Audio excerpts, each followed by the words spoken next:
yes, this is the before, and I wanted some more volume in my hair, and it has really helped with volume big time for me, which is something that I always struggle with.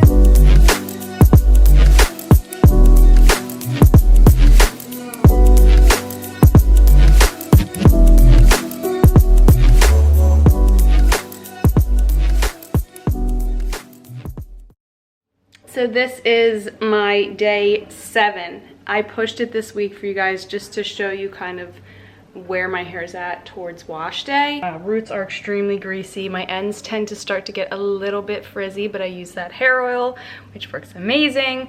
I use that like in between washes, and I use some dry shampoos, which I know I will show you. So yes, this is the before, and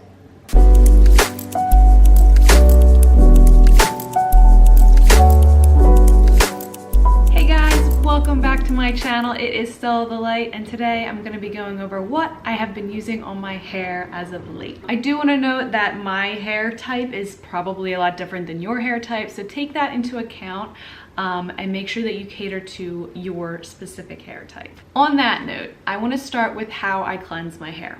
So I have been using a shampoo bar for a really long time, which I absolutely love, but it does not cleanse my hair how I would like it to. And since getting my hair done recently, I've been wanting to add a little bit more nourishment. So I decided to try out Function of Beauty. I saw this on a woman, Ellen Fisher's channel that I follow, and I really trust her, so I decided to try it out myself. And they agreed to collaborate with me. So thank you to Function of Beauty for sponsoring this video. Between getting my hair done, the cold weather, running and sweat in my hair, I needed something a little extra. So what I do with Function of Beauty is I use their products in between washes. I will use a shampoo bar, and this is like my special treat for my hair that I use probably once a week. I wash my hair 1 to 2 times a week, so I use this at least once a week, and it helps cut the brassiness of my hair as well, since I chose the blonde version. So they use a purple pigment, which really helps to tone down the yellow tones in your hair. So how you start is you go on Function of Beauty's website and you go through this simple quiz, and basically they formulate a specific recipe for your hair.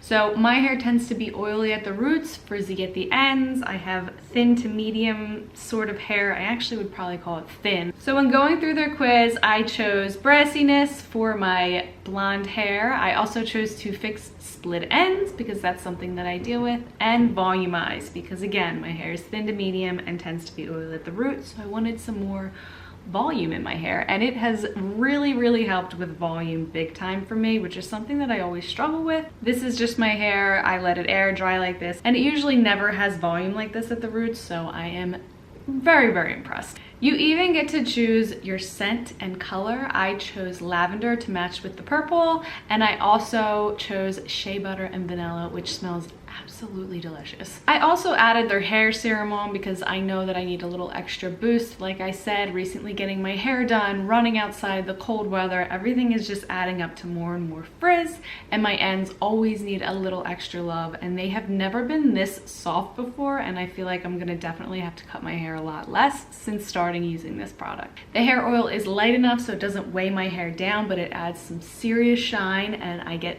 like 15 times less knots, because anybody that knows in the winter time your hair tends to like knot up at the ends and in the back here every 15 seconds. Function of Beauty is free of parabens, sulfates, toxins, and any harsh additives. Function of Beauty is now offering you guys a full 20% off your set. All you have to do is use a link down in the bio of this video. So while I am washing my hair in the shower with shampoo, I like to really scrub my roots. I sit and I scrub and scrub and scrub. Because I only do it once or twice a week, I really like to work it in there and make sure I'm getting everything out. I do also scrub my ends. I don't scrub my ends as harshly, but I still scrub them. With the conditioner, I always put it from mostly like here down. I don't like to concentrate it on my roots, just because again, I struggle with oily roots. I know most people don't like to put a lot of conditioner at their roots anyways, and then I let it sit on there for maybe 3 or 4 minutes while I wash my body and do other things. So after rinsing that out thoroughly, I get out of the shower and I use a hair drying towel. I think I don't know exactly what the brand is, but I'll link one that's similar down below. After that, I get out and I either put a leave-in conditioner like this one by Did I bring it in here? I didn't bring it in here, but as of late, I've been using the hair oil by Function of Beauty, and it smells so good. It's so light and refreshing on my hair, and it allows me to really brush my hair out just so beautifully. I also like to start brushing my hair out from the ends up, so I brush the ends out and start brushing it out from the ends to the top of my hair until the whole thing is washed out. I don't usually like to put a lot of products in my hair after that, but if I do use any products, they are usually for volume, and that was one of the questions that I got. What do you do for volume in your hair? So basically, I have just a few tips. You can use dry shampoos, and I got asked which dry shampoos are my favorite, and this one by Kai Naturals, it's the Tsumi Detox Overnight Dry Shampoo. I really like this one. I try to aim for ones that are, of course, vegan and cruelty-free, but also don't have the aerosol can because I know they're really bad for the environment. This has lasted me a long time. I only use this one usually if I really need to, but most of the time I use this Frank and Wit dry shampoo, which also works really well and is super eco-friendly and super clean. It has maybe 5 ingredients in it. I think it's like cornstarch or something, but anyways, super clean. I will link down below in the bio a lot of the products that I use, as well as other products that I really like, or ones that are similar to the ones that I have.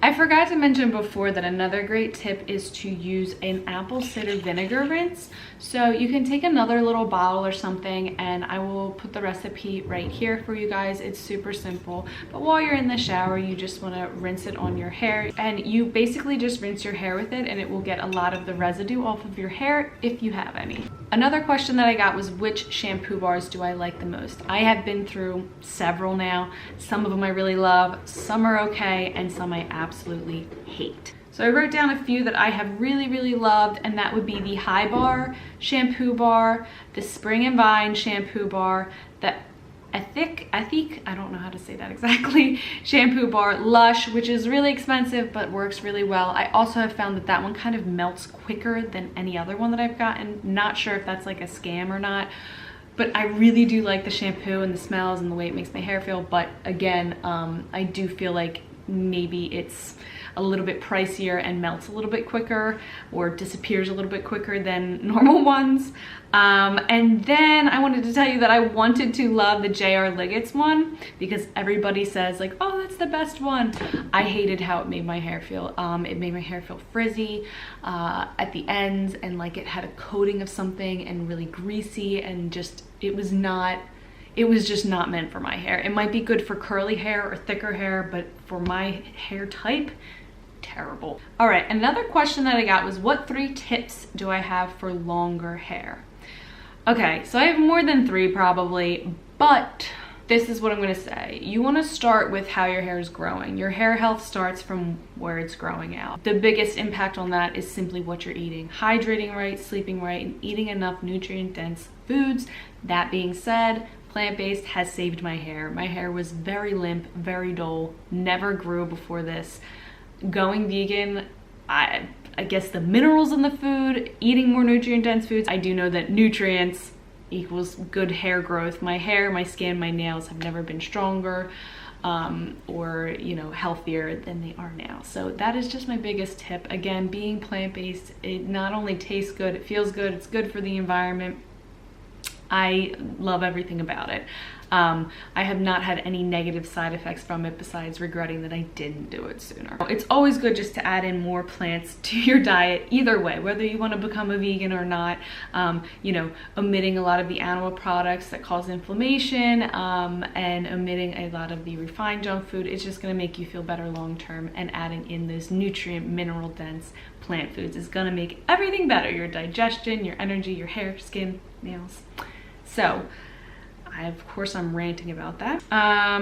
Okay, then you want to keep your roots clean. Like I said, follow those tips for clarifying. Clarifying your hair a couple times a month is really good, just to get off that residue. That paired with not overwashing your hair. So if you tend to be washing your hair every day, you're probably damaging it just simply by irritating it constantly with washing it and scrubbing it and stripping those natural oils. You want those natural oils in there. So try to, you know, find your happy balance in the middle of making sure you don't overwash or underwash your hair. You want to clarify it and clean it and keep it, you know, somewhat clean. Don't use super heavy products, but also try not to overwash it. Again, like I said, once or twice a week for me is all I do, and that works best for my hair. My next is breakage. You want to avoid breakage, which mostly is caused by heat.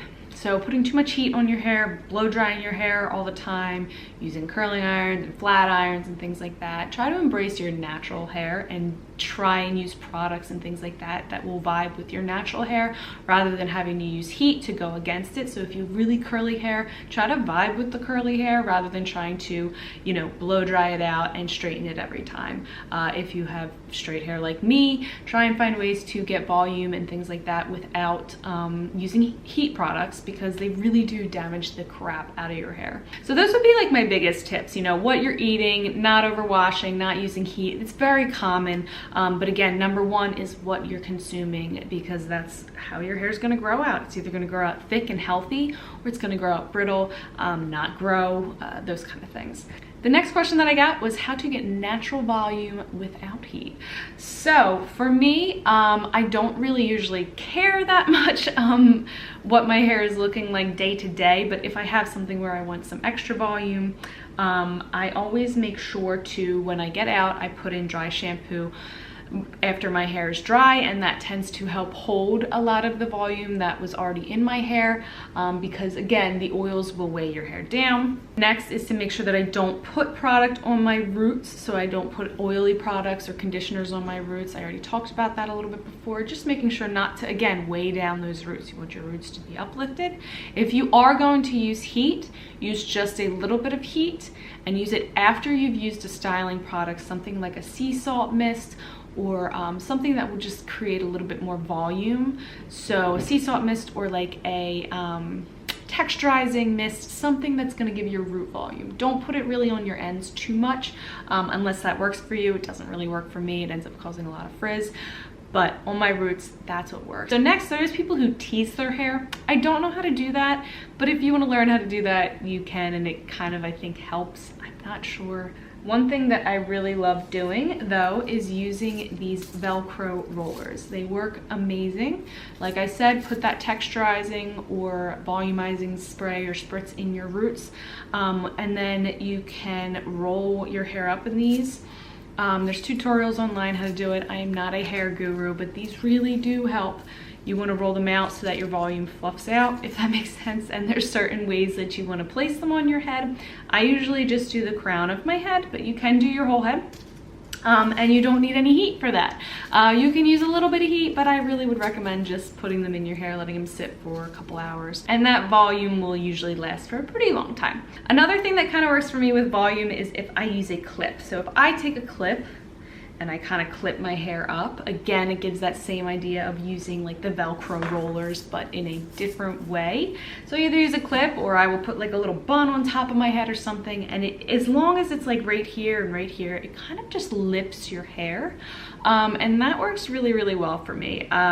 You know, it'll cause sometimes a little bit of wonky waves, but again, I like a very natural, like laid back, sort of air dried look.